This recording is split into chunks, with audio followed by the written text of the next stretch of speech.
Alrighty, welcome everyone back to the Faith Unfiltered podcast. I'm your host, Henry, and today I am being joined by a very special person, and that very special person is my girlfriend, Allison. Allison, how are you? I'm great. Thanks for having me on. I'm honored. I know this is going to be a good podcast. You know why? Why? Because this is our third time. Yeah, It's our first episode together, but it is our third time trying to film this podcast. it is. Three's holy, so. Three is very holy. Three is very holy. And so I am very excited to see how this podcast goes. We prayed before this podcast. So hopefully God allows everything to go the way that it is supposed to go. But at the end of the Amen. day, we're unfiltered. So let's just hope to God that everything works out the way that it's supposed to. Oh, it will. Wow, it'll be fun. I'm excited. Yeah, no, it'll be great. So, well, for starters, I wish you could see like my little setup right now because I always have to go to like my mom's room to film I was like these wondering where you were. yeah, to film these It's really podcasts familiar. because like my whole family's on like one side of the house. My mom's room is on the complete opposite side of the house. Yeah. So I have like this old desk of hers that I have like my little setup on. And then on this drawer over here, I have like this LED light, which is hitting me from the side, and then Nice. a lamp We'll that's get the right light here. in. But yeah, gotta get the lighting down. It's crazy. You haven't had Wi-Fi problems with any other of your guests, meaning Joseph and Kayla, but it's just been us. Yeah, I know. This is the one that gives me the most problems every single time without a fail. It's all So right. We're here now. we're here now, and that is what matters. So I figured, I don't know if I'm just gonna let this be an easy podcast for you. Oh I no. really don't know. So I want to start off and just ask a straight up question.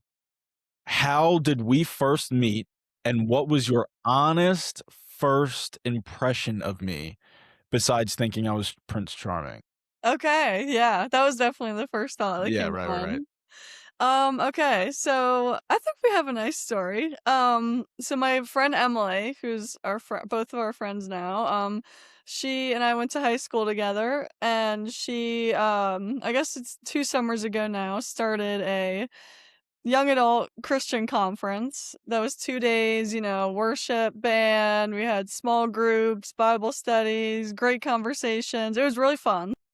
And so I helped her throughout the whole year almost, set up the whole thing, organize speakers and everything. And so, I was helping her do it. And so she did it 2 years in a row. So this was 2 summers ago was the first one. And we had the second one this past summer. And yeah, the first one I was there helping out and you were there. You and the Nativity young adults who work at Nativity were all there.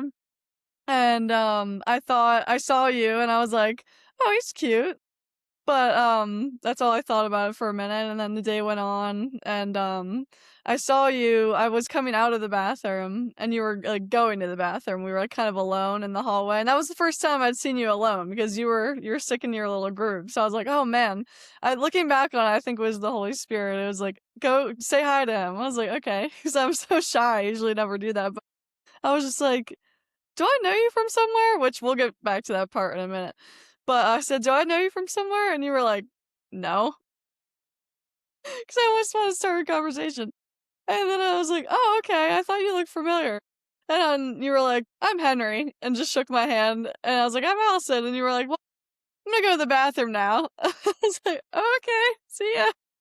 You're like, "Bye." I was like, "Oh man, well, that was the end Yeah. of that conversation." But I will say, there is a little backstory, and then I'll let you your view of the whole thing. Is the reason I thought Henry looked familiar and his name was familiar was because, sophomore year of high school, we're from Baltimore, and I feel like everybody kinda knows everybody in a way. So we were kinda we had a mutual friend, and so we had each other's Snapchats, and you know how high school and middle school back in the day, you, like, Yeah. send Snapchats to guys or girls or whatever of, like, the ceiling or your forehead, and you're like, "Hey," whatever. It's so dumb. But yeah, so I never actually met you in person, but we had Snapchatted for a little bit, I don't really know how long, but I know it was sophomore year of high school, and we never really, like, talked or anything like that, and you joked that, like, I left you on open for 7 years, You which did. I know I did, That's what but happens. you know The what? It worked craziest out. part. So that's how I knew your name, and I knew it right away, but I didn't wanna be creepy and be like, "Hey, we Snapchatted in sophomore year of high school." So, I was like, "Do I know you from somewhere?" Got a cold response at first, but I know. Well, that was sort of payback for leaving me on open for 7 years. I see. I mean, even though that wasn't my fault in the process, I am just Didn't even terrible when it comes to stuff like that. girls? Yes. I just get scared. I just get scared. A miracle No. that this happened really because we're both introverted. Honestly, yeah. No, it is super funny, and from my perspective, what had happened was I had just gotten the job at Nativity, and so when I had come to Nativity, I was told that I would be going to this conference, and so I heard that there were only going to be about 60 to 70 people there, and my first thought behind this is like, "Well, I don't really know if I wanna go to that," right? And so I go to my boss, the pastor, and I ask him, is there any way I can not go to this conference and just work with you?" "You He sure you goes, don't need any help?" "Yeah." He goes, "No, I want you to go." And I go, "Are you sure?" Now, this is where I get a little ballsy because it's like, I'm new. Yeah. Why am I backing up on this one and say, like, "Are you sure? Like, I can just, like, stay in the office and, like, help you out. Same. Like, I really don't mind." And he goes, "No, Henry, bottom line, I want you to go to this conference." He goes, "But if you don't like it the first day, you don't have to go the second day." So in my mind, I'm like, "Oh, perfect." Like, Something I'm you just would gonna say to, like, a say kindergartner or something. what? It's like something you would say to a kindergartner or something. No, yeah, exactly. And so Awesome. I say to myself, "Okay, well, I'm just gonna let him know afterwards, like, I just didn't like it and not go the second day." Like, just as simple as that. So I go, we we pull up, and I see you, and my first thought process is, "Wow, like, she's really cute. Too bad I'm not gonna do anything Oh, about it." no. I'm not even kidding, like, it was just like, "Yeah, well, too bad I wasn't going to do too bad I'm not going to do anything about That's it." crazy. So then Good I thing went I through. did. Huh? Good thing I did. Yeah, good thing you did, absolutely. And so, yeah, it was just funny because then, yeah, you intercepted me while I was walking to the bathroom, and that whole situation went down, and then I go to the bathroom, and I'm like, "Henry, you are an idiot. Why did you not" like, you had the opportunity right there, and you didn't take it. And then after that, I, like, spent the time, like, trying to, like, find ways to, like, communicate with you. Rather than just going up to you and just, like, talking to you, I'm just overthinking everything and Of trying to think course. of, like, what's a good way for me to go up and talk to her? How should I do so? And all these different things. Oh my gosh. And the cringiest thing that I could have done was at the very end when you and Emily were talking about, like, who your favorite person is in the Bible, and you said yours was, Paul because of his conversion from Saul to Paul. My mind, I go, "Oh, that's my in, right there." And in my mind, I'm thinking to myself, I'm just gonna go up there and say, "Well, what are your thoughts about Jesus?" But Oh, then that's what you well, said. wait, no, no, no, no, that's what goes on in my mind. I go up to you and I go, "So, your favorite Bible character is Paul?" And you go, Mhm. "Yeah." And I go, "Well, what about JC?" I'm like, That is what happened. I look back at that now and I'm like, "Henry, why? Why Well, would you actually say it that?" worked. It was hook, line, and sinker, I guess, I don't Yeah, it really was, but then I was really smooth. I was really smooth because you asked me if I was gonna go to the bowling thing, Yes. and in my mind, outwardly, I say, "It depends. Are you?" Mm. And you go, "Yeah, I'm going." And I was like, "Well, then I'll be there." And in my mind, I'm thinking to myself, "Henry, you are killing it right now." And you know what? Now I get to say my of what I heard, my version. What I Yeah. heard was, I asked you, "Are you going to the bowling event today?" It was like an optional bowling event, and you were like, "Are you?" I said, "Yeah." "Then yes." It's like, "Okay." But yeah, then we had a lot of fun. It was like we went to the bowling thing, it was like arcade and stuff, and the 2 of us just hung out the whole time. It was like a mini pseudo first date, I felt like. I Yeah, felt like no one else was there, like, I forgot about everyone else. I literally just wanted to hang out with you, bowled, we played arcade games, and I had, like, the best time, and that was like, "Wow, this person's really special. Like, this is gonna be something." So my first impression of you, I guess, was you were quiet, for sure. But, I mean, I knew that you loved God because you were there, for one. You were at the conference, which is number 1 thing, and, just from our first conversations, I could tell you were a very deep thinker, and I'd like to think I am too, at least in my brain I am.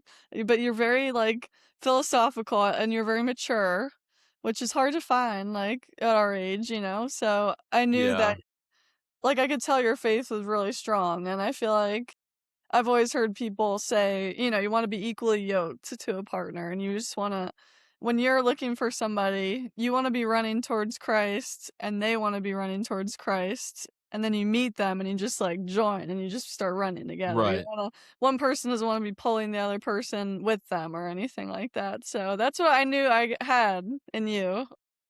So that's my first impression. What was your first impression of me? I wanna ask that now. Oh, I was just nervous the whole time. I was like, "Henry, you cannot mess this up. Oh my Like, you gosh. cannot mess this up." But what's crazy is the idea that, like, we can be in such a good, like, situation, but then we can still psych ourselves out of thinking a good can come out of it. And I say this because you and I were having such a good time, right?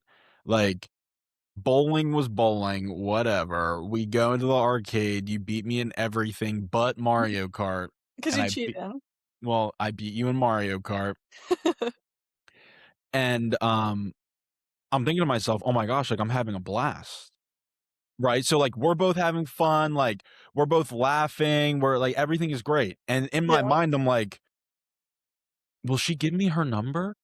Aw. And I'm, like, doubting whether I would get your number or not, so I was, like, super scared to just ask that. Yeah, but you did. I did, and I got it. Right. Well, no, it is funny because looking back on it, it's like, yeah, of course you were interested. We were literally hanging out with nobody else. But when you're in the moment, you don't know. You're not sure. You're Yeah, looking for like a sign because I was thinking that too. I was like, is he interested? And then looking back, I was like, yeah, like we're the two of yeah. us hanging out the whole time. But I will say one other thing that we've talked about so much about our story, I guess, and meeting and everything is like we both agreed that if we had met each other in person or started dating or anything in high school, like the time that we were Snapchatting, we would not it would have not worked out. We wouldn't have gotten along because we both had a lot of growing to do in our faith, and as people. And I just think it's such a testament to how God's timing is like truly perfect. It's a little God wink, you know. I think He prepared us, which we'll get into it, but He prepared us individually so we were ready for each other. No, that's absolutely true, and I'm gonna blow your mind real quick. All right, I'm ready. Alright, so, you and I met the summer right after our senior year, pretty much, right? I mean, you graduated early, but you'll get the whole Mhm. gist in a minute. Yes. So we technically met via sophomore year. Well, we didn't physically meet, but we met Sure, yes. sophomore year through Snapchat. Now, if you fast forward from sophomore year all the way to senior year of college, let's say going into that summer, still pretty much senior year, that's 7 years that we had known each other. Now, I know we haven't necessarily got into this, but by my junior year, I came back to the faith. Your junior year, your faith was reawakened because you were always in the faith, but it was enlightened, I guess Mhm. you would I say. gave yeah, that's when I gave my life to Christ, I would say fully, yeah. Yeah. So that was during the 6th year. Out of the 7 years that we supposedly knew each other, that was on the 6th Yeah. year out of 7 years. What happened on the 6th day of creation? God made man? Question mark? God Yes. God made man. So I just think that that's fascinating. Yeah. During the 6th year or the 6th day, God created us to who we were supposed to be, and then on the 7th year, 7th day, God rested. On the 7th year, we met. Aw, And I that's just think that that amazing. is actually a really cool thing. I remember the first time I That's told you really that, cool. you said, "Why do you think of these things?" I was Because just you're like, not an overthinker at all. "Yeah, I'm not an overthinker at all. That's why we have good I don't do that." conversations. Maybe other people think it's stupid, but I enjoy them, so I guess that's Oh, all that yeah. matters sometimes. No, big time. So, when did you realize our relationship might be something more than just casual? And before you answer that question, I just wanna say I started saving for an engagement ring after the first month that we started dating. So go ahead. So that's your truth. I would say, like, honestly, I feel like I kinda answered it a little bit before. I was always looking for somebody who was chasing God as much as I was, or more.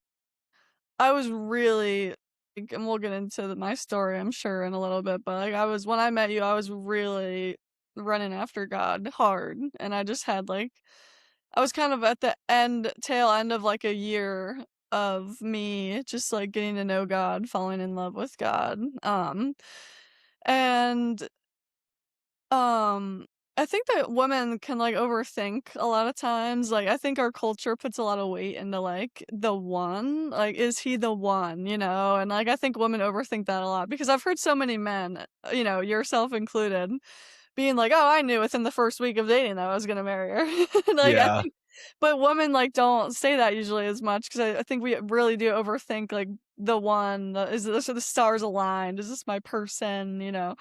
And I think that that's valid, but I think we tend to overthink it for sure, and I think I heard this on a podcast while I was overthinking this, we had been dating probably, like, a month, I would say. I was on vacation, I was just like, "Is he the one?" Blah, blah, blah, and then I'm listening to this podcast, and it's like, "Hey, the only question you gotta ask is this person God's best for you?" And I started thinking about it, I was like, "Yeah." Like, I was like, "Can I imagine any other man who would be closer to God than Henry is, chasing after God harder than Henry is?" The answer was no. And then I thought, could I picture any other guy treating me as well or better as Henry does? And honestly, no. You open my car door every day like a gentleman. Yeah. It's people don't do that too often. So that was my answer. I feel like that's when I really knew that, yeah, that you were the one, I guess. No, that's great. That's when you realized I was your Prince Charming. That's right. Yeah, excuse me, I should have used that language. Prince Charming. No, I you mentioned the opening of the car door. What I find funny about the opening of the car door is that when you and I first, like, started talking, you were so like, "I can open my own car door." I am an independent woman. Yeah, and I was like, "No, like, I mean, I have 2 hands, like, I can open the door for you, like, it's all good, no worries."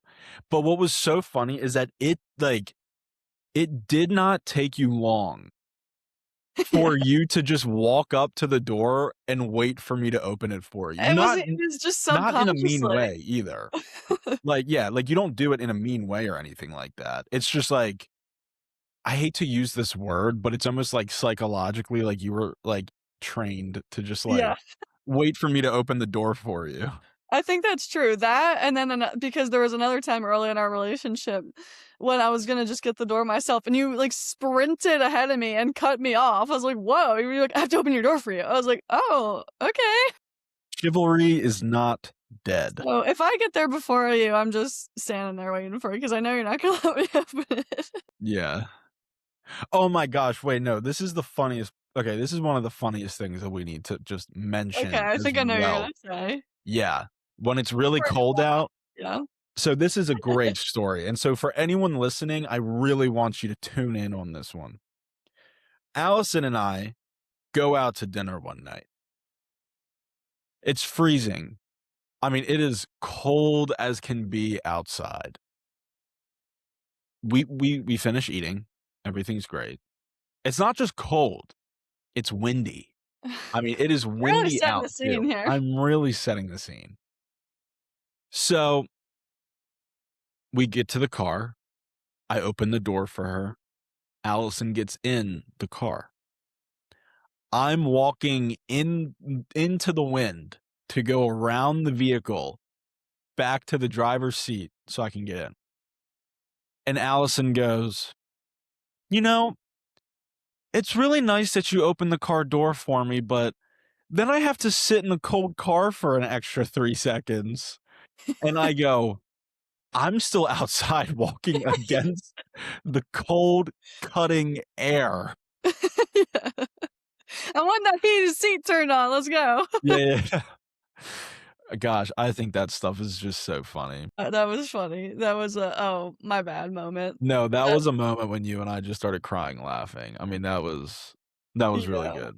I will say though, like, this is just going back to our conversation, for the single people out there, it's like, I remember praying for you for, like, praying for my future husband, my future boyfriend, and things like that. I would just, like, write in a journal what I wanted, to have in that person, and I think that that's a real thing that 'cause God, like, well, we haven't met them yet, so, like, God is preparing you and him to meet each other, so I would just pray, like, "God, just let me be ready and let him be ready for that moment," you know? And I think singleness, like, I was single for 3 years before I met you, and, you know, it sucks, but, like, also there's a lot of beauty in it. I think that's the time where I really it's like Paul says, I think it's in Corinthians, First Corinthians, it's like singleness is great because you don't have to worry about anyone else. Like, all you have to do is focus on your relationship with God, and I think Yeah. you're not gonna be able to take care of somebody or love somebody properly if you don't have that relationship, that foundation with God first.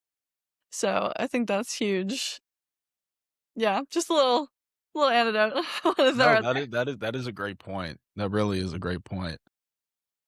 What would you say you've learned about yourself since you and I started dating? oh my gosh, that's a good question.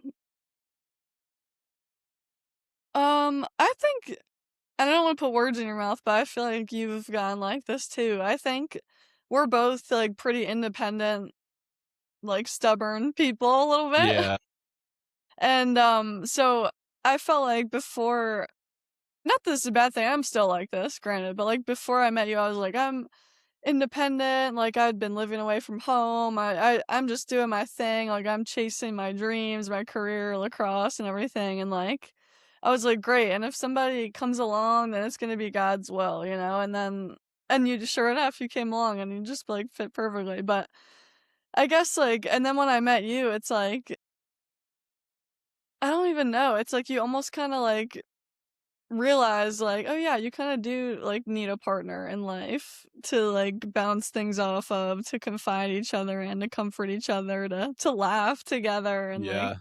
to you know, iron sharpens iron to, like, chase after God together, and I feel like I don't know, it's like you almost don't really realize it, and I think your heart like, I feel like my heart has just softened since I've known you because it's, like, made room for you. I don't know, it's so No, stupid. no. You're absolutely right.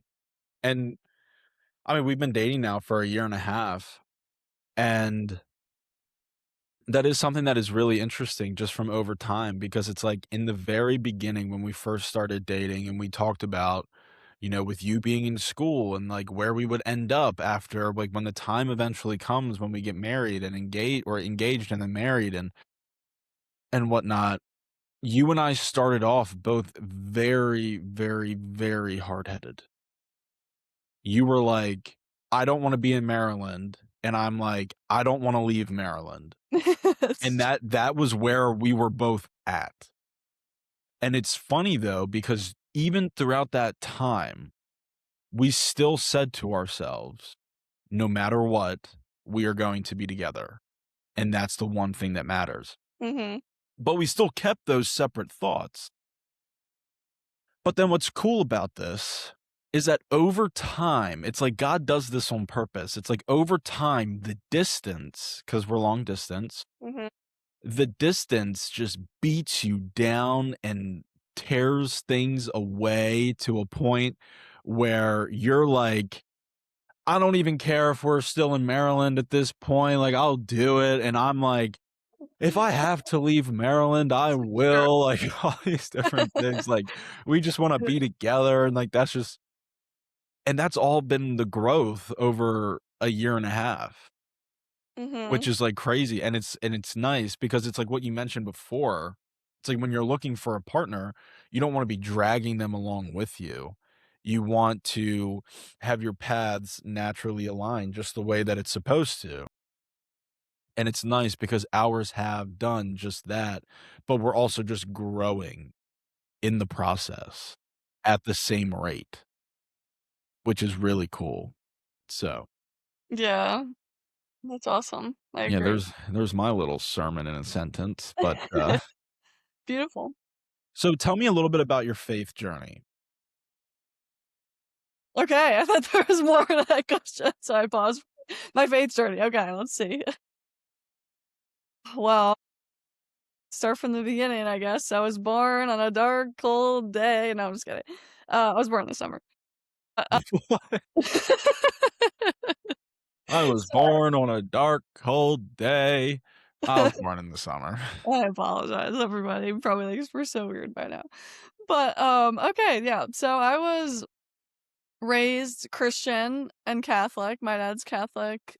My mom's Lutheran. And you know what? They always did like such a great job of like I'm gonna have to ask them what they did because they did a great job of raising me. Like I feel like I knew God from an early age. I remember my dad one time like when I was like 4 or 5, he was like, "God is right here in your heart," and he like did this, and I was like, "Really? God's in there?" Like he was like, "Yeah, God, the Holy Spirit's in you," and I was like, "Wow!" I just couldn't believe that, you know, and I just felt like, I always knew God and I always loved Jesus, my whole life, which I'm very grateful for, but I think that, um, when you're in high school and growing up as a kid and everything, your faith is your parents' faith, right? And it's, Yeah. like, not until you go to college or go off on your own and you're independent where you have to be like, "Okay, what do I really believe in? Am I going to church without my parents making me go to church? Am I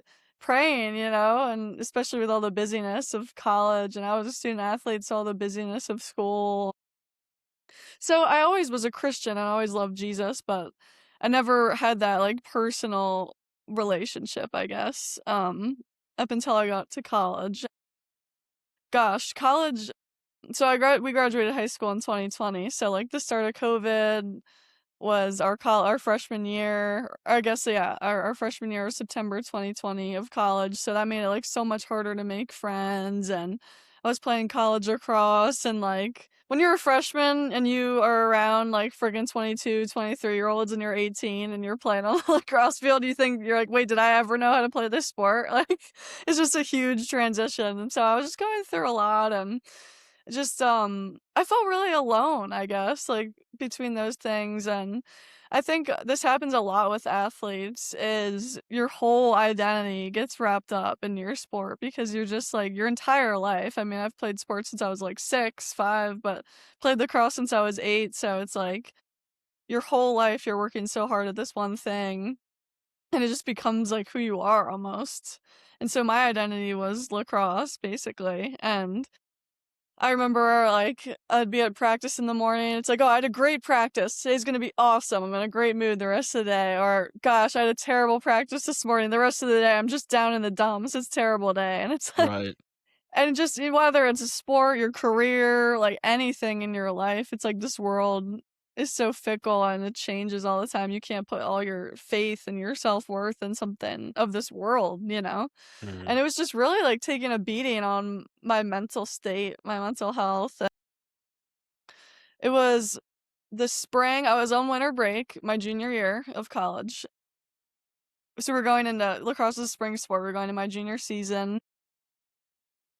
I was just like I remember, like, lying in bed at home, you know, ready to go back to school soon, and I was, like, crying, and I was like, "Lord, I just don't know how I can do this, like, season. I literally don't know how I can get through another lacrosse season, it's been so hard," and I just remember being like, "Lord, I'm giving this season to you. I'm giving this semester to you because I can't do it on my own. I can't do it without you. Like, please just take it from me. And like, that's when my faith really started to grow. I before every single practice, I would be like, I would just pray and be like, Lord, I give this practice to you. And sure enough, like over time, it's like a weight is lifted off your shoulders when you surrender things to God and you put the results in His hands.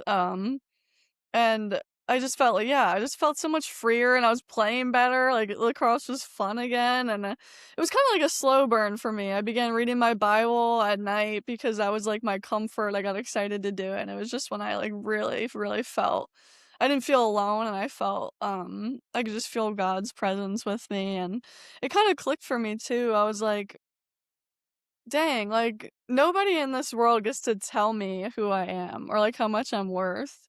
Whether it's a coach, whether it's how your friends treat you, it's like, nobody gets to do that except for God, and guess what? God's love is never changing. Like, He knit us in our mother's womb, He counted the hairs on our head, and He counted our days before we were even born, before the world existed. Like, how loved are we by Him, by our Father, and it's just incredible, and I just think if anybody even knew a sliver of that love, the world would be a much better place. Which I'm gonna do a little plug. Go read Psalm 139 because that psalm is life changing You for can me. always plug the Bible, absolutely. That's true. Oh, so yeah, that was awesome. I would say that's when my faith really shifted, and yeah, never turn back. No, that's amazing. I mean, since you are plugging the Bible, Jesus, if you wanna sponsor me, that'd be great. Oh boy, Um, that was a little cringe. yeah, that was JC, really bad. JC, No, no, no, we're not going back there, we're not going back there. Oh my gosh. So, with you, how did sports, right? 'Cause you talked a lot about lacrosse. So how did sports, especially lacrosse, shape who you are today? Not just from the faith aspect, but let's say from, like, the discipline aspect as well. wow. Yeah, I mean, being a student athlete is like hardcore in college. And I think it takes a lot of discipline. It takes time management. Like getting I played at Notre Dame, so I played, and being a Division 1 athlete or D2 or D3, like anything, like you put a lot of hours and hard work and dedication like outside of practice, outside the games. Like you really got to work hard. And I was never like the most, like, naturally talented. I was never the most naturally fast. I was never the most naturally strong, and I, like, worked there to get it and improve myself. So I think that's really been that and being coachable, I would say, is, like, the biggest things I've noticed in my washed up retired life now, is, like, adult life, is, like, a lot of people our age don't know how to be coachable, like, they don't know how to take criticism well. But for me, it's just like a learning opportunity. Like I had coaches tell me all the time, and sometimes not in a very nice way. It's like, "This was terrible. What are you doing?" And playing the film back of getting checked or turning the ball over, like on rewind. It's like, "This is terrible." It's like, oh man, in front of the whole team. Or sometimes they give really great feedback and be like, "Hey, you did this. Try doing this sometime." And it's like, I think that's definitely a quality I've learned, and just like not being afraid of the extra hours, the hard work, and just the busyness, honestly. I think it probably is less overwhelming to me nowadays, in law school, so I think that's been really helpful. No, that's a really good point. Wow. Yeah, I mean, your relationship to sports are quite It's layered. incredible. They are quite incredible. Oh, dear. Um, just to address the elephant in the room, your No one ever father was thinking of yeah, no one's even thinking about this. but to address the elephant in the room. But to address this invisible S elephant in the smooth room, segue, yep. yeah. So your father is John Harbaugh, head coach for the Ravens for the last 18 years, the new head coach for the New York Giants. Sounds crazy, yeah. What is that like for you? Was it like What is that like for you? oh my gosh. You're asking great questions. So, no, I love it. Oh my gosh. It's great. I think oh my gosh, being a coach's kid has taught me so many life lessons, truly. And I think it's helped my faith a lot too. I remember, like, as a kid in elementary school, I remember going into school on a Monday morning after a loss, because really, like, even if it's not, like, all the bad and good, like, it gets put on the head coach, they're always the first one to get fired if something goes wrong, but I remember, like, yeah, Monday morning coming into school, I'd be like, "Mom, please don't make me go to school, can I just stay home?" And she was like, "No, like, you gotta walk in there with your head held high, be proud of who your dad is and what he's done." I'm like, "Okay." I'd walk in there and, I'd be like, "Who's the first one's gonna say something?" And it'd be like, "Oh, your dad should be fired at the end of the season," or "Your dad should have ran the ball more yesterday," all the Monday morning And this is in quarterbacks. what grade? It's like elementary school, That's 1st grade. insane to me, man. Can you just imagine, like, a bunch of, like, 2nd graders, like, running up Yeah. to you and being like, "Your dad needs" that's wild. Yeah, it's crazy. This one kid would always put a terrible towel on my desk because he was a Steelers fan. It was terrible. Oh my god. But, yeah, I think. And, like, being a coach's kid, it's a little different lifestyle, like, I don't think people really realize the NFL coach life, I guess, like, my dad, he literally leaves he leaves home at, like, 4:30 AM and comes back at, like, 9:30 at night, probably. So when I was a kid, I never saw him because I was asleep at, both ends, so I would only see him really Friday nights, Saturday sometime during the day if it was a home game, and then after the game on Sunday, like, during football season. I remember when I was probably, like, 4 or 5, really young, I was at a friend's house on a Sunday, and her dad was home, obviously, like, as one does, your dad's home, and I asked my mom afterwards, I was like, "Her dad was home. Why is her dad home?" And my mom was like, "Yeah, it's a Sunday, like, most people don't have work on Sunday. He probably doesn't have work today." I was like, I could not wrap my mind. I was like, "What?" So I think that too, it's like you see all the hours that your loved one puts in and day out, and I see how much he cares about the team, like, he's always thinking about it, like, he gets no sleep, he's always just thinking about the next game or what they can do better, or this team meeting and everything, and then so it's like, you see all that, and then for people to say things, especially on social media nowadays and stuff, that wasn't as prevalent when I was a kid, thank goodness, but, it's like, they don't really see all that behind the scenes, and they think that they can know everything because they watched a game, but, so I think that honestly, though, I think that has made me proud and, like, fiercely loyal to my family Yeah. because you have to be, and, I think it just has contributed to, like, I've always had this trait. I've, like, not really cared too much about what people think of me. Like, I've never had FOMO. My dad always jokes, just like, "You're just your own person." Like, You I really never are. ever thank you, I guess. So I've never, like, really tried to fit in. I've just always been confident in who I am for the most part. And I think that being a coach's kid has helped that a lot. It's like you can't put too much weight into what people think of you or what people say because it's gonna change. "Oh yeah, this week we won. Great, we love your dad. Super Bowl. Oh, you guys lost. Oh man, the Ravens suck. It's terrible." Yeah. And so, yeah, it just goes back to the theme of like having God and His word and who He says you are as your foundation. Because otherwise, you can get tossed and turned by the waves of life, as Ephesians says. So yeah, I think that, oh my gosh, so many life lessons, so many highs, so many lows, but it's great. Yeah, no, Very grateful. absolutely. I think one of the things well, I mean, for starters, both of your parents are just extremely faithful. Like, it's very admirable, to see that, and you don't really see that often, just being Thanks. totally honest. Like, you really don't see that often. One of the things that your dad actually did that I mean, it was just him being him, and it left an impact for me. Really? Oh no. Yeah, and it was one of the games that we were going to. A Ravens game? Yeah, it was a Ravens Okay. game that we were going to, and you know me, right? Like, before you and I met, I didn't care about football. Like, you can name any other, like, different sport, name a different team, and I'll ask you what sport is that. Like, I'm not in the sports world at all, other But than I will say, sorry to interrupt you. You are like perfect because you played football in high school, so you know the game. So we can right. have a conversation. Now you're obviously really invested and into it, Yeah. like us, which is amazing. But you're also not like a diehard fan of any team, so like you have no problem like switching back and forth and being loyal to my family, which is like it's like the perfect combination is Yeah, it God, is. But, I mean, if 100%. your parents were to listen to this, I am 100% a diehard Giants fan now. Yes, exactly. Absolutely. My aunt Yeah. described it perfectly. You're fiercely loyal for very short amounts of time Yeah. to the Coach's I know. family.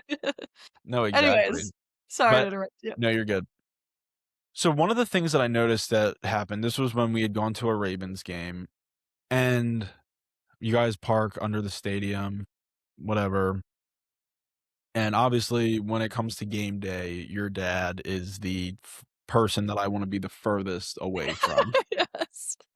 He's I wanna like be as far as away as I possibly can because I know he's in the zone, and I just wanna leave it that way. it's like silent on the car ride there. It's very Yeah. Yeah. my aunt Or was we won one time, and my aunt was like, "Can we talk on the way back now?" It's like, "Yes, we can talk now." yeah, no, it's hilarious. Um, but one of the things that I noticed is that we had parked under the stadium, and we start walking in. You and I are way behind your parents, but so I'm like, I don't even care about like the cameras that are on them or just like the whole like production that's currently in the process. The thing that blew my mind was that everyone that he talked to, he gave them his undivided attention. Like it was crazy to me. Like I'm not talking about just everyone. I'm talking about like the people who were just sitting at a door holding it open, or the person who was, like, standing by the trash can. Like, your Mhm. dad went out of his way to go and, like, shake their hand and be like, "Hey, how's the family going? How you doing? You're doing good? Great." Like, and it blew my mind. It seriously blew my mind, which is, like, sorta sad because it's just, like, it's called being a good person. But it's like you wouldn't think that somebody of that stature and that success would do something like that. Mm, The way that I interpreted it, it was like he was treating everybody like they were their own, like, NFL coach. Like, that's, aw. like, the way that I sort of, like, interpreted that.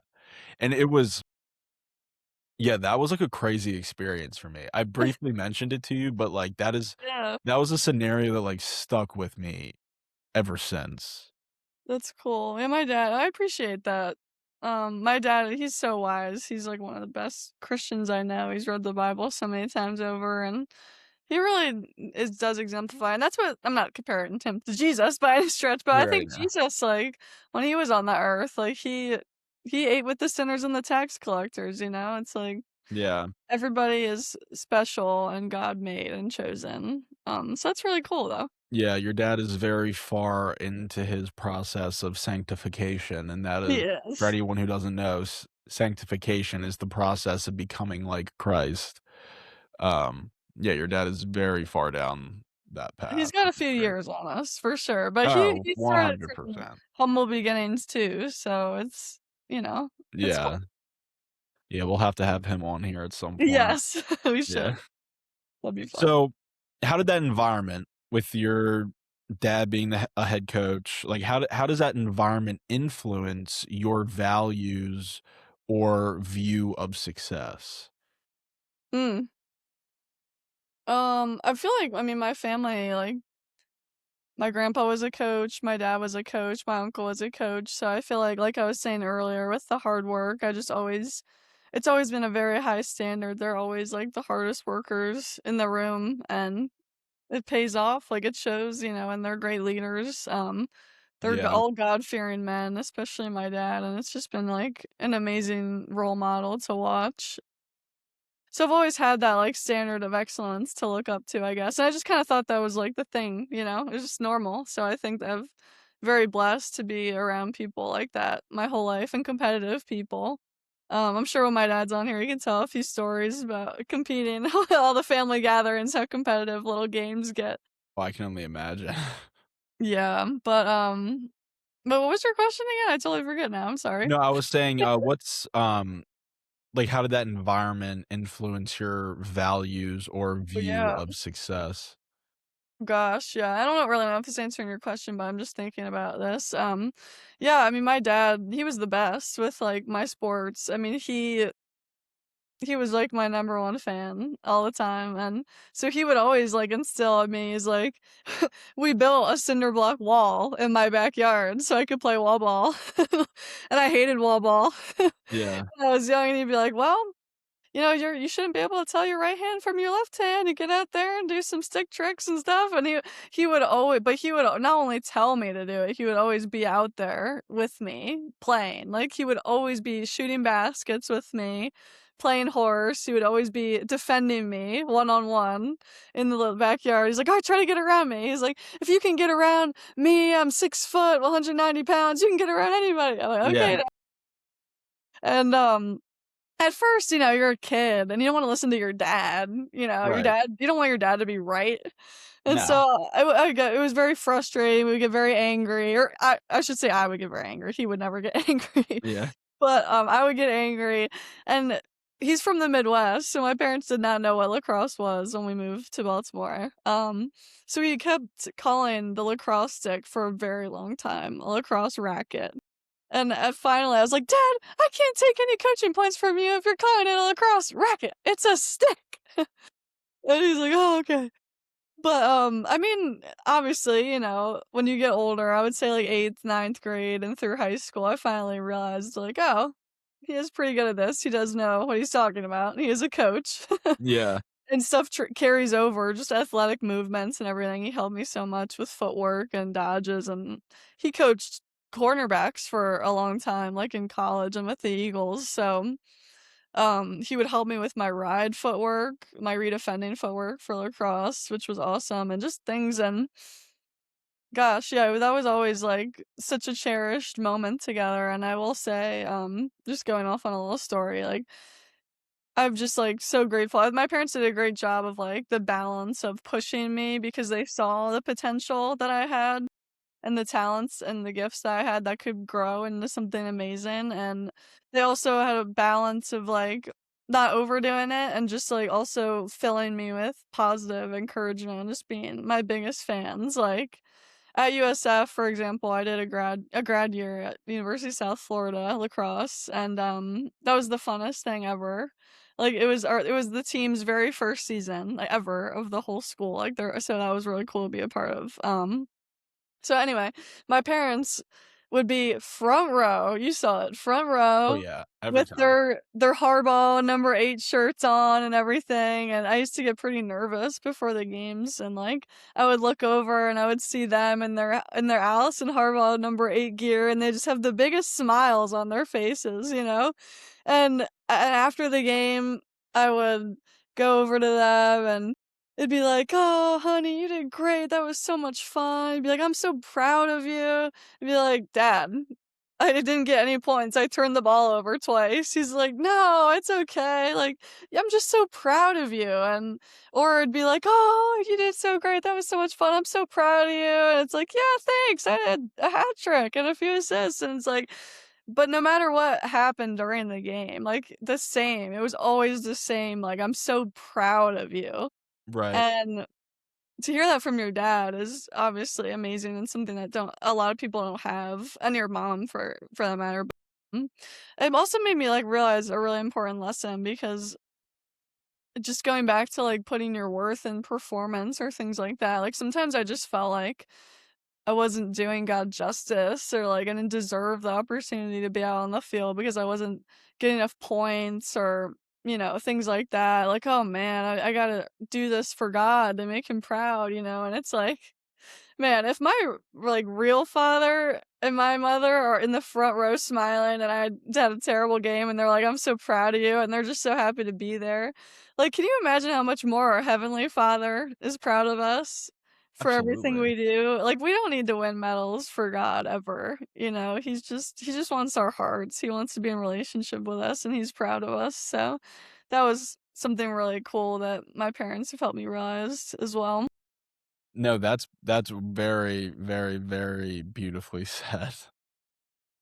My I was just thinking of, how competitive, like, your family is and everything, and I remember I went through, like, this it was very, like, brief in time well, when I was in college towards, like, my senior year, I really liked playing chess, so, like, I learned how to play chess from there, but, this was, like, while you and I were dating, I went through, like, a little phase where I was, like, back into playing chess or whatever, and there was a point in time where, like, I was coming over to your house, and you were like, "What do you wanna do?" And I was like, "I don't know, I mean, we could play chess." But, like, your dad was home, and you guys recommended, like, playing, like, board games, and your dad had, like, told you ahead of time, it's like, "That's fine, but I'm not playing chess with Henry," or whatever, just for whatever reason. I don't know why, I don't but know why either. But then, it was funny because it was like, you and I played, I beat you fair and okay, square. well, yeah, I had never played I before. kn You had taught me, like, a week ago but how that's to besides the play. point, that's But I besides the was still point. competitive, I still wanted to beat you No, I regardless. know, yeah, it was bad. I know, it's terrible. And so, you're, like, in the bathroom or whatever, and I'm literally just sitting there. Crying probably because I Yeah. lost. I was kidding. I'm just sitting there, chessboard all set, and, I'm in my mind, I'm still working off of, like, the thought process that, like, your dad was like, "That's fine, but I'm not playing chess with him." So I was, like, timid. I was like, "Alright, like, the chessboard's just here, and I'm just gonna wait for Allison to come back, and we'll continue playing." Your dad just walks into the living room. "Alright." Sits down, moves a chess piece, and we start playing, and this chess game goes on for, like, Yeah. 30 or 40 minutes. Mhm. Like, Intense. it was very intense, like, we were going at it. You could cut the tension with a knife. Yeah, I remember because your mom was, like, out, and then your mom came back and was like, "Uh-oh, it's Battle of the Minds," or something like Yeah, that. it was. But your mom had, like, come in, and your mom's like, "Hello?" And it's just silence. Silent. "Hello?" Pure silence, and we're all just, like, looking at the chessboard. You're even I was into it, yeah. engaged, yeah. But then it was, like, funny because I mean, your dad ended up beating me. It's fine, no problem. But then you had told me as soon as I had left or whatever, your dad was like, "Yeah, that was a good win for us. That was a good win for the family." He was like, "I felt like I really had to beat him." I was like, Yeah. "Okay, yeah, whatever." It's not that deep, but So, yeah, that's just, like, a little glimpse of yes. competitiveness, I guess, but no, that is That's so funny. hilarious. I forgot about that. Oh my gosh. Um, so to shift gears just a little bit, what are you most excited about for the future? And that could be Mm. personally, spiritually, together, whatever it may be. Oh my gosh. Yeah, no, that's great.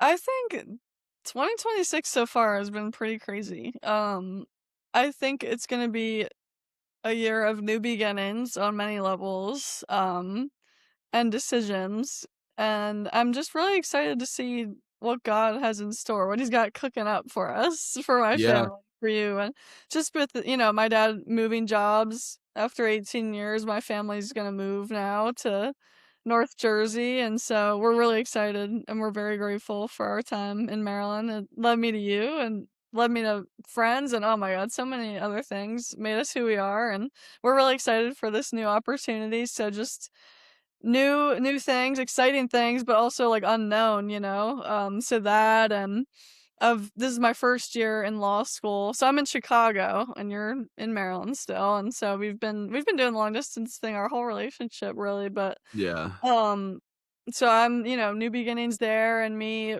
gonna start a job this summer and just, a lot of unknowns of just how everything's gonna plan out, and I know we're both, overthinkers, to big say the time. least, so we've talked a lot about, where we wanna be or what's gonna happen with us career-wise, location-wise, this and that. Not in the sense that we know that we're gonna be together, like, But yeah, that's the driving force, but yeah, it's just, like, you think about these things, you worry about these things, and, like, honestly, I feel like we've both had some anxiety over that, the unknown, and it's just like but man, I've already, like, seen God working so much, it's like, just I mean, when you give it to God, it's like He just blesses you tenfold more than you could ever ask or imagine. His plans are so much bigger than ours, and I'm so thankful for that because I don't know where I'd be.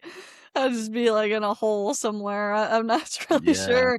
Like it'd just be terrible without his vision and his like tapestry of our lives that he sees the full picture of it. So it's just, we're just gonna have to keep working and put our faith and trust in him. And it's like I heard this one time, the Proverbs verse, it's like I always butcher it, let me get it right. It's like, man, plans his ways, but God directs his steps. I don't know why that's such a hard one Yeah. for me to get, but I think I got it right or close.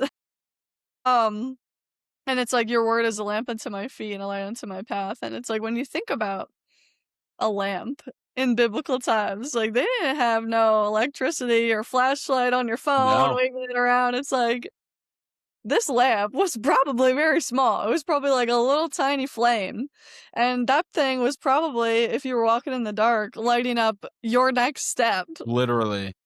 Your next step, and you could not see the whole pathway of where you're going. And that's, I think, what I picture with that verse. And it's like sometimes God only lights up the next step for you, and that it takes faith, I mean, otherwise, if we knew everything that was going to happen, we wouldn't need God. We wouldn't Yeah. need faith. So that's something that I've had to remember. It's like the faith aspect of having to rely on Him and trust Him in the unknown and the uncertainty. So, but gosh, time and time again, he's, like, provided for me way more than I could have ever asked for or dreamed of, so I just know, like, from my past experiences, that he's gonna provide that again. So I'm just really excited to see what's in store, honestly. That's what I'm excited for. What are you excited for? Well, spiritually, I'm excited because I've dedicated 2026 to trying to be more in tuned with the spirit. I think that that's one of the biggest things that I've been really trying to focus on. Mhm. Personally, it's just, just talking about work, figuring out what God has in store for me there. But the one part that I'm going to mention is our future. I'm Sorry ex- for talking about that. It's terrible. Let's just talk about I my know future. I'm the thoughtful one, everyone. I'm the thoughtful. No, I'm kidding. I'm What'd you kidding. say? I said I'm the thoughtful one. Oh, yes, yes, you are. No, yeah, I'm really excited for our future together. Oh. Because obviously you know what's coming sometime this year. Ooh, maybe. You know what I'm saying? A little bling? A little For bling those people bling. who didn't just see me put my hand up, Yeah, throwing yeah. a finger on it. Yeah, I mean, those are really like the three things that I'm going to be intrigued. But one of my biggest goals for the year is like just figuring out how God speaks to me. I think that that is one of the most important things that is my mission like this year to establish a better sense of awareness. Um Really cool. Do you mind me asking, like, what are some ways that we can do that? Because I wanna do it now too. That sounds really cool. yeah, so there's a verse in John chapter 16. I'm pretty sure it's chapter 16. And the verse basically talks about when Jesus is talking about the Holy Spirit, like, "I'll send an advocate to help you. He'll teach you, all things, and he'll speak to you of what he knows." Okay. That's, like, the summary of what the verse says. He will speak to you of what he knows. Now, if you give me a second, I will actually read that verse. I just have to pull Yeah, it go up for it. because you put me on the spot on that one. Um, yeah, so I'm pretty sure it is John chapter 16. Let me see. What are some ways that you hear God while I am trying to find it? To cut out the awkward silence. Oh my gosh. What? Now you're putting me on the spot. Gosh, I think well, we were talking about this recently. When you hear, like, a theme that's been repeated a bit throughout, like, a period of time like, for example, I'll hear, like, the same idea through my podcasts that I listen to, or through something that you say, or through something that someone says in my life, just a repeated, like, theme, for lack of better words, of maybe something spiritual, and it's like, "Oh, wow, that's I've heard that a few times." I think that's, like, and finally it kinda clicks, like, "Oh, yeah, God, you want me to work on that?" Or just sometimes you just read Bible verses and they just jump off the page, Yeah. honestly. I think, yeah, I don't know. That was a terrible answer, honestly. I No, said you're totally fine because that gave me enough time to find this verse.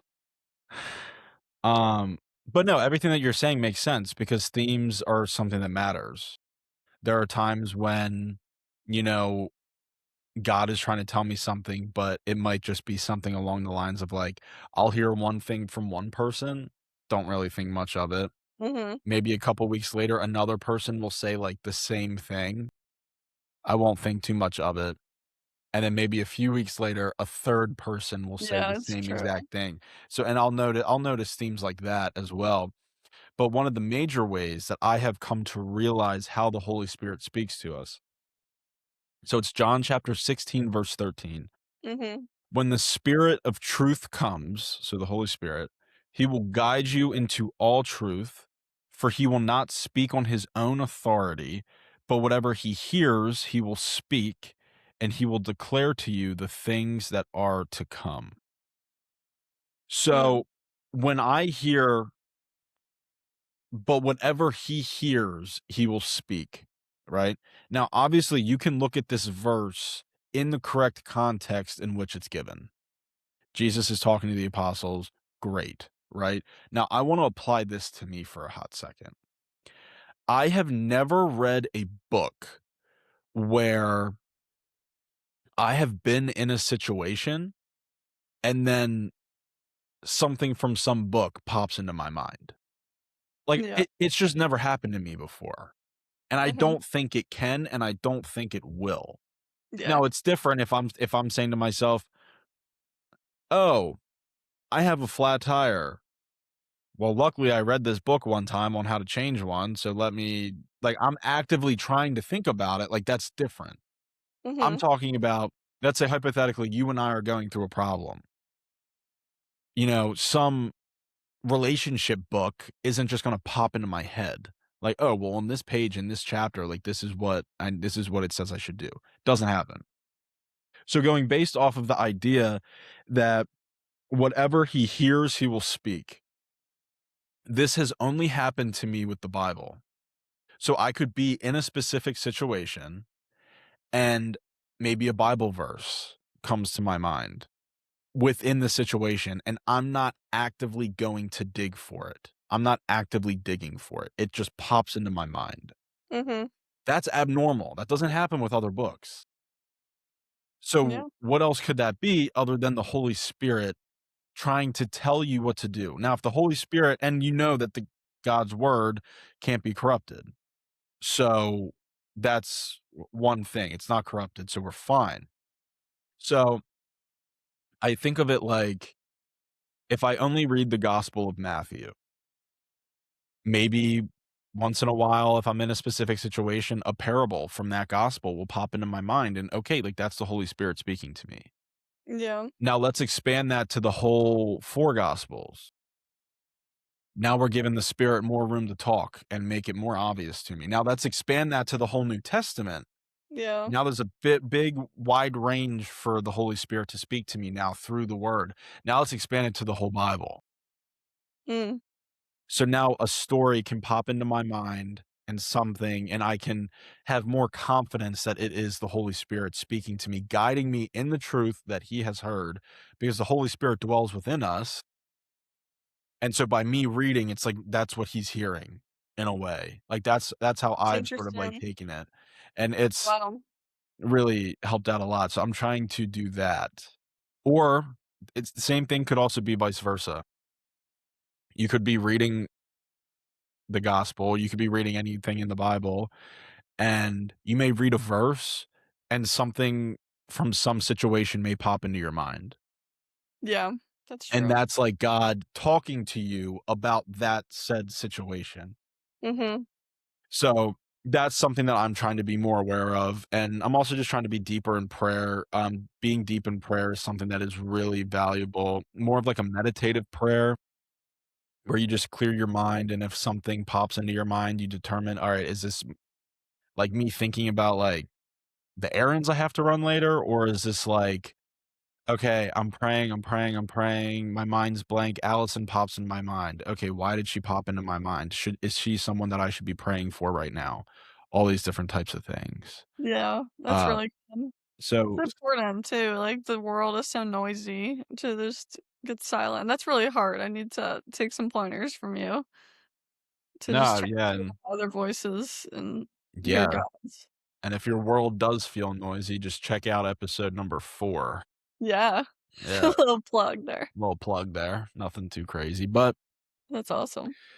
Allison, I am happy to say that we have actually made Woo! it through an entire It's the podcast. charm. It worked, we did it. 3rd time is the charm. How incredible is that? That is awesome. So much fun. It Thanks for really having me was. on. I was, number 3, I guess, so I'll take it. Yeah, I absolutely. guess Hey, 3's our three's number. holy. Three's Yeah. holy. So it's all good. There's a lot of threes, which is good, which is good. If you're not currently, well, A, if you've made it this far into the podcast, if you are not currently God bless following you. my clips page, you can go on TikTok and follow me at Faith Unfiltered Clips, or you can follow me on Instagram at Faith Unfiltered Clips. YouTube, I also have the podcast set there along with clips. That's just the Faith Unfiltered podcast, or you can type in Faith Unfiltered 168. Fun fact, the 168 is based after Psalm 16:8. I keep my eyes always on the Lord, with him at my right hand I will not be shaken. Anyways, I Wow, that just was a went whole on a professional spiel. it really was. I was just going off the dome. But thank you guys so much for listening and tuning in for episode 8 of the Faith Unfiltered podcast. I love you guys so much, and I cannot wait to see you for episode 9. Peace.